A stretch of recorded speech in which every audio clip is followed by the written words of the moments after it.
Hey everyone, I'm Schnitzel and I'm joined by Nico, and we're the two cats that play Frodo in A Quiet Place Day 1. What? Yes! Are we?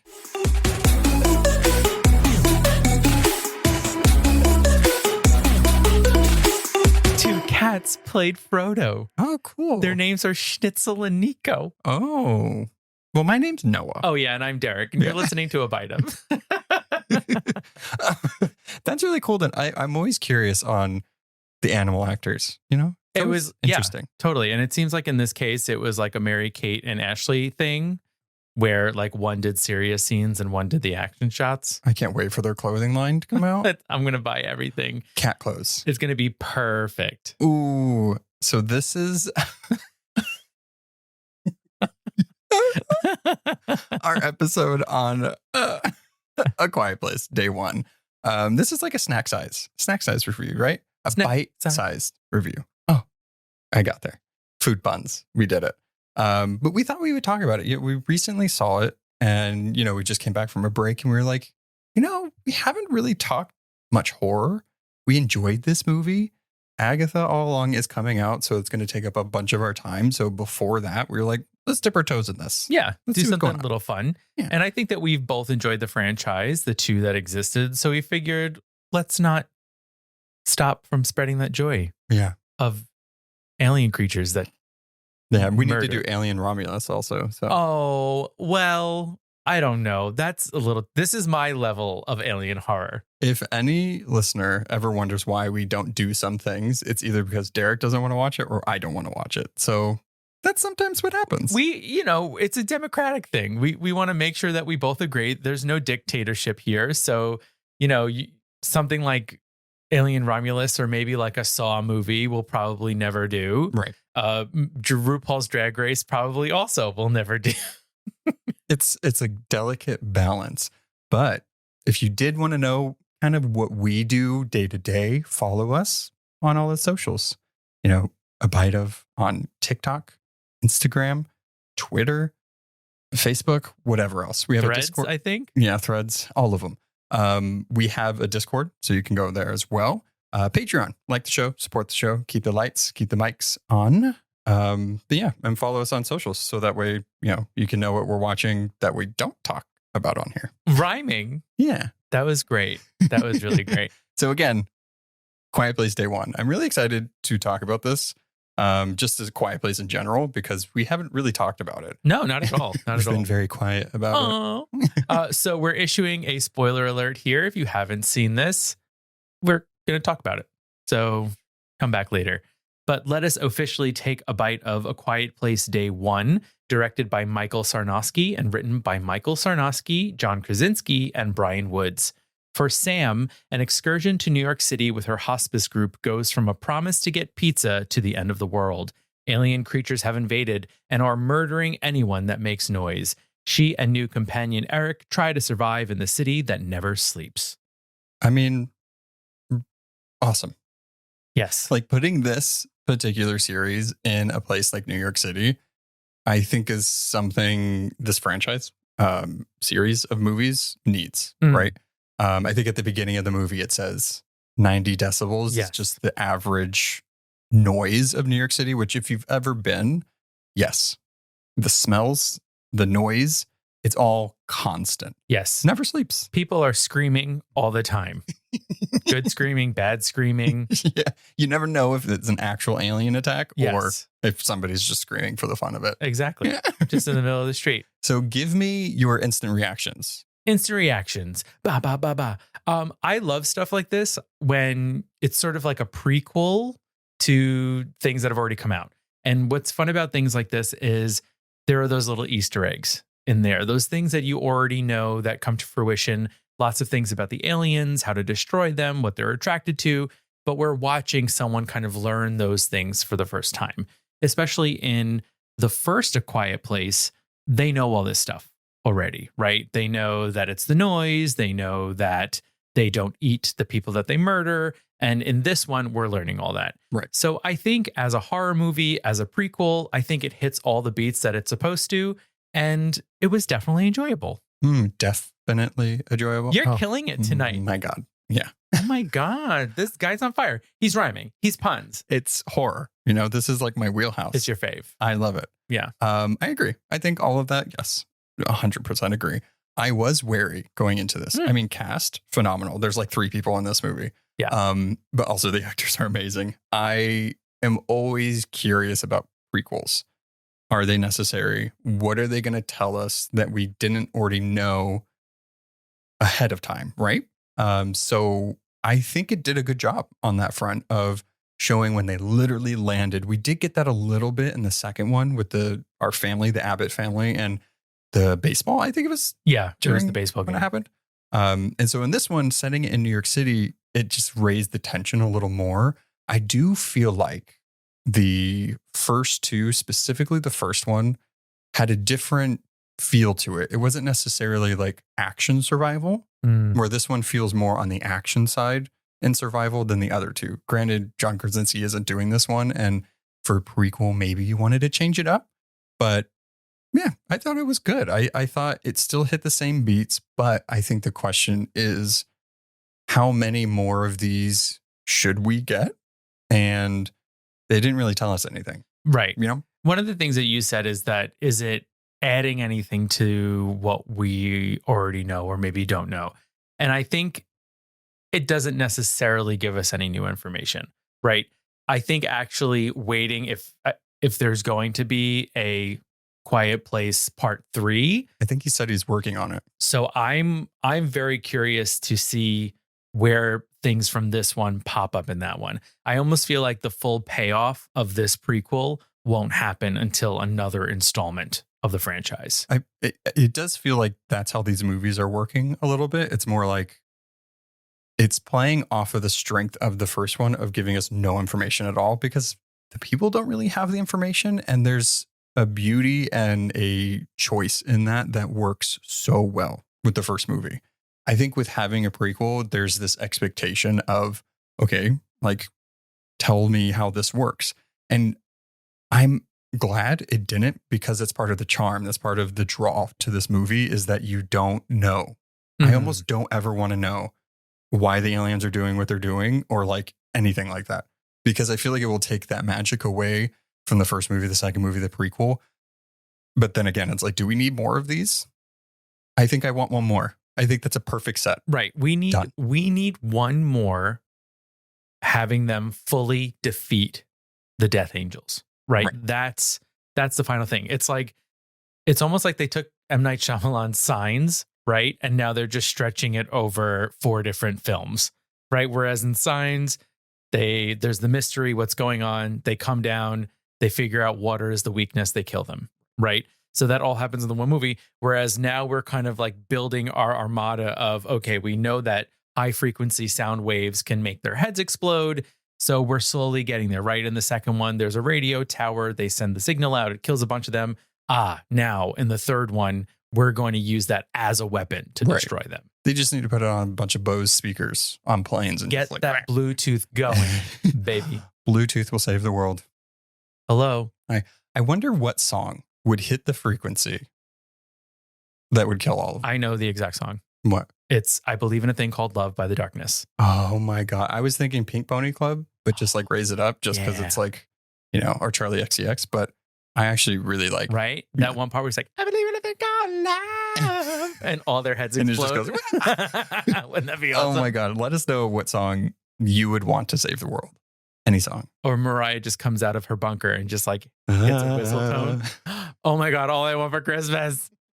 Yes. Yes. They played. So Noah and I got married on November 5th. Feel free to send us an anniversary card when it comes up.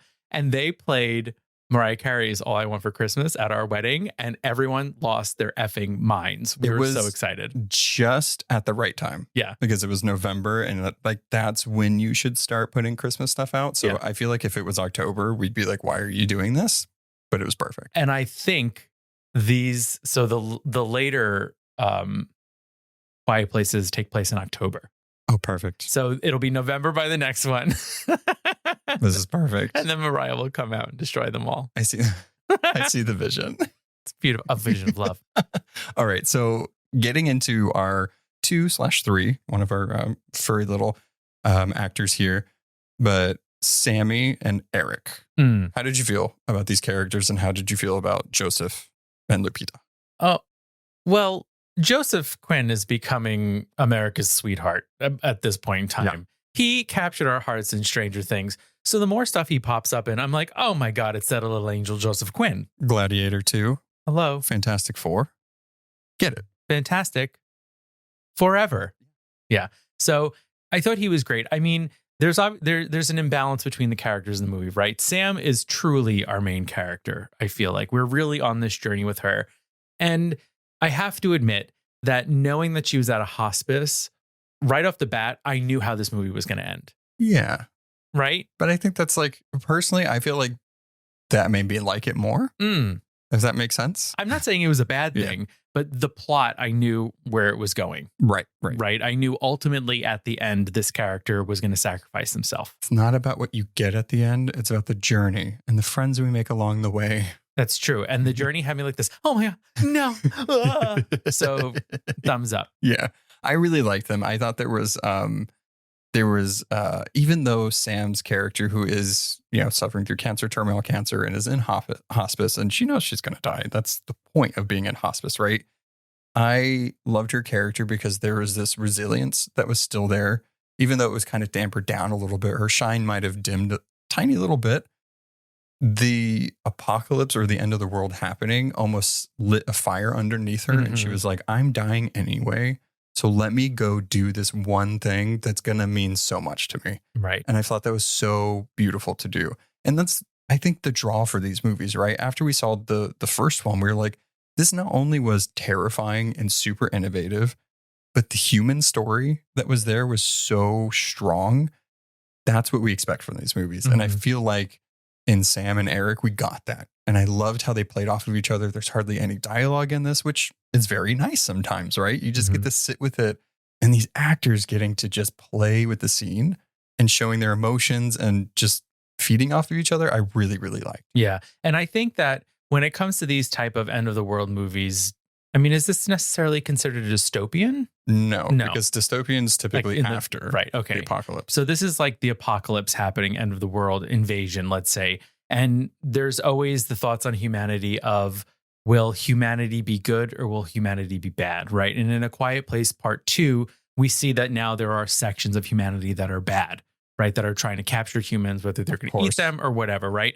But this one here, I think that this movie captures so much the good of humanity, especially in Sam and Eric, right? So they're complete strangers and they're put into this situation together and they have to depend on each other. And I think that they're willing to do that because they know this could be the last relationship I have, right? We know that Sam's family has passed away. Eric's family is in England. So this is it. He's alone. He's alone. And I think there is something nice that Eric doesn't find out that she's dying until they go to her apartment, right? But I think there is some choice in that he makes that is beautiful and nice, because she's dying and her wish is to go get pizza at a place that she got pizza at with her dad that was a jazz performer and everything. So I think his choice to do that and make sure she gets that is awesome. And there is a deleted scene, which I'm kind of like bummed they didn't put in, but the movie we got was great, right? And there's a deleted scene where you find out that Joseph Quinn's character is queer and that there was a lot going on. And that's kind of where it led him to that point where we see him coming up from the subway. So we didn't get much of his character, but I think he showed a lot of action of what he either wanted to be. It was almost like the Death Angels, this apocalypse kind of brought out the best of both of them. Exactly. And it's like sucks, but yeah, what are you going to do? Yeah, I mean, if there's, maybe I'm speaking out of turn here, but if there's one thing a gay man loves, it's a strong woman. You know what I mean? Yeah. So he was immediately drawn to Sam's energy because she just had a fighting spirit. And I think he felt safe around her. And we saw that with Ruben at the marionette show. She, writing the poem about this place is shit, and you finding out that she's like an actual published poet was so funny to me. I'm like, yeah, that's amazing. But you get to see her spirit, right? You get to see how she gives no fucks at all. Right. And it carried through the whole thing. I loved it. And I loved her cat so much. I think adding the extra layer of like having this cat in the movie is terrifying because you're like, nothing better happened to this cat. Meanwhile, this cat gives no fucks at all in this entire movie. It's just running around, just watching people struggle. Yeah. He's like, okay, I'm fine. This is great. This cat's like, listen how quiet I am. Ain't no death angel getting me. The cat was sort of the little infant in part 2, only the cat could leave whenever it wanted to, whereas the infant was always in that basket. So the cat was just driving us insane the entire time because you were just so scared. And you also knew the cat would be quiet and wouldn't cry all of a sudden and could feed itself. Yeah. It was just catching rats. It was fine. It's beautiful. Cats will survive the apocalypse. Yes. Absolutely 100%. Yes. So quick question, speaking of surviving the apocalypse. We've covered on this podcast a few like apocalyptic things. Most recently, I would say we did Last of Us and now this one. Mm-hmm. If you could pick either one of those to be in, which one would it be? Would you rather have aliens that have incredible hearing that can just barrel and destroy everything and have no motive, or a world where a fungus that you can't really stop infects people? I'm going for the Death Angels because I think it would be too hard for me to have to kill a loved one if they were infected. So it's more of like, you know who the enemy is? Yeah. Yeah. It's kind of like if you and I were here and then you became a cordyceps zombie, you'd kill me because I obviously wouldn't be able to do it. I wouldn't have a choice. It's not because I wanted to. Why did you get so quiet? Cool. I agree. I think the same thing. Like, even though like The Last of Us has Pedro Pascal in it, I don't like either one would have him in it, not as Joel. But this one, I think, particularly for where we live now, would be ideal. Yes. Because we could just go to Fire Island. It's like right there. That's very true. And also, this movie compounds my fear not only of end of the world, but not being home during the end of the world. Neither of them are home. It's like if the end of the world were to come, I would just want to be home. I mean, at least she knew the city, right? Imagine him. Like, he went there for school. Yeah. Who knows how long he's actually been there? Being in a foreign country with nobody there. Oh, It's terrifying. my God. Yeah. I'd be dead. I'm like, I don't even know where the water is. What is this? Where do I live? Where's the ocean? Where's the ocean? I'm on an island. Where's the ocean? Yeah, so I would rather definitely have the Death Angels because at least we know they can't swim. I don't know about sound. Like, I don't know if I have speakers that could do something like that, but like, water is right there. I think we'd be good. Yeah, that's Hopefully. true. We do live very close to the water, so that is a plus for us. Fire Island, parties every day. Woo. All right. Let's go. So going into something that we kind of tiptoed around or mentioned a little bit, we didn't get much about the Death Angels that we didn't already know. You know, there was a part where we saw like some nesting or communication, some communal things happening with them, but it didn't tell us something, which makes sense because, again, Eric, Joseph Quinn's character, is a lawyer, law student, so he wouldn't know what was happening, right? Mm-hmm. So everything we learned was from the POV of both of these characters. Is that something you're okay with, or did you want more, or what do you think the nesting was? I think ultimately I was okay with it, right? Kind of being a little dumbfounded like everyone else going through it, not having the answers, because in reality, how would these characters have the answers? You know, these Death Angels, they don't talk, or at least in a language that we can understand. So it's not like they could talk to each other and be like, hey, look at this weird thing we got here. You know, I love this thing. Right. So I think it's fine ultimately. Again, I'm kind of like thinking if the next movie, we'll see if it all makes sense. Yeah. I'm really hoping that, again, we don't find out anything about them. I think there is that layer of don't tell me, because I think it's really cool and that's part of the shtick, right? I am really curious of what the egg things were because they also started eating them. Well, because they don't eat people, right, which it seems, and it may, I don't know, I'm just going to theorize, right? Maybe they were drawn to the planet because it's so noisy and they're so sensitive with how their biology is that they just want to snuff out all noise. Mm. I don't know what they're eating though. Like that just looked like some goopy mess that they made. I think they went on a road trip and they brought snacks. You know what I mean? Like as you do. They just destroy in their path. Yeah, that's just their trail mix. That's just what they love to eat. And I think, that is one of the things that makes them so scary is that they're just killing to kill. Right. They're not killing to eat. And we don't necessarily know their motive of, are they killing to inhabit the planet? Is it? That's the thing, right? Is it because we don't see them eating the people? They just destroy. Like they hear a noise and they just go directly to it. So that's what makes me think like they just can't handle it. Like it will kill them, hurts. right? It hurts. It hurts. Yeah. So like destroy it. Yeah. Take it out. Yeah.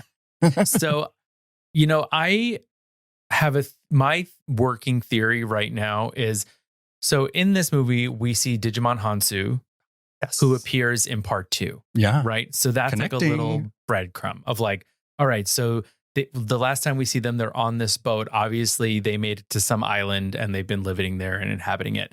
But in part 2, we don't see Joseph Quinn. Or the cat. So Eric and Frodo are somewhere else. And so I'm thinking that he's going to have a bigger part in the third one. Ooh, I would like that. I wouldn't, because I think we're in part 2 where we left off, Henry. The character that you were just mentioning, he died? ? It's not really clear. Like he does get like dragged away by one of the creatures. So I think it's safe to assume he's probably dead, which does suck.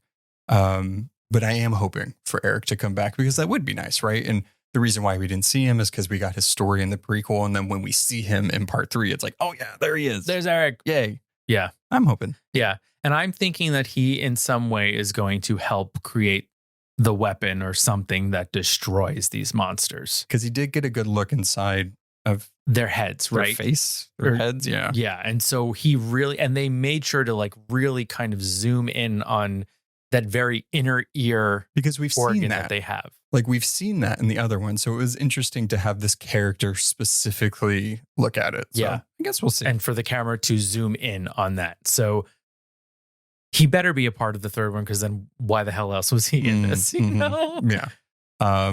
So before we go, snack size, bite size review. I love these for little your drive to work. Yeah. Maybe you're having a bowl of cereal at home. I love these little ones. How would you rank the 3? Ooh, interesting. I'm gonna go 1. Well, part 1. Day 1, part 2. Interesting. I would actually do it in the order it came out. So 1 to day 1. Gotcha. I think honestly, and I don't want to say this lightly or, just preface this with this. A Quiet Place, the first one, is a near perfect movie. It really is. It's so good. I think it's just something that like we haven't seen before. Everything in it was just so well done. Yeah. Not only let's just talk about Emily Blunt's character for a second. Okay.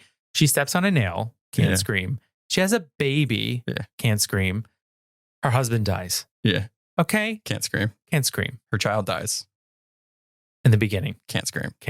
Yeah. She's been through a lot. And then in the second one, she's leading these kids. Baby. She has the baby with the oxygen mask on. And then her son steps on a bear trap. And then Mr. Oppenheimer. Yeah. Good old Cillian Murphy and the daughter run away somewhere. To the island. Yes. Yeah. Exactly. But Emily doesn't know that. No. That's all you need to know about the first 2. I think we just summed them up pretty well. We did.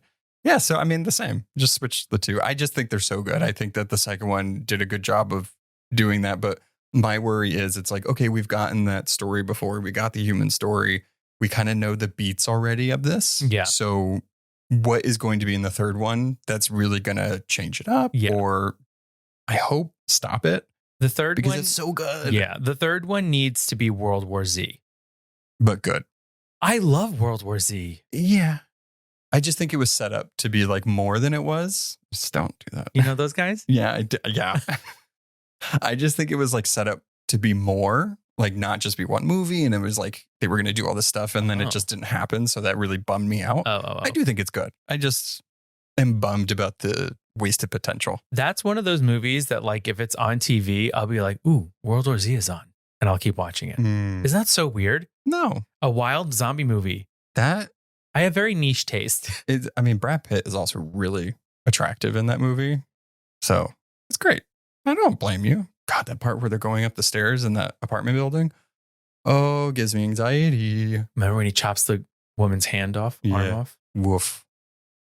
Okay. Well, scary stuff. Highly recommend this movie if you haven't seen it. If you've been waiting to see it, rent it, wait for it to go on streaming, wherever it's playing now. I don't really know at this moment. So go do that. And we rented it. Yeah, we rented it. So yeah, we'll be back with some Agatha Harkness, Agatha All Along adjacent episodes coming up. You know, we miss our WandaVision era, so we might be going back to that. You know, let's go see our friends. Yeah. All right. Well, goodbye. Goodbye. Bye.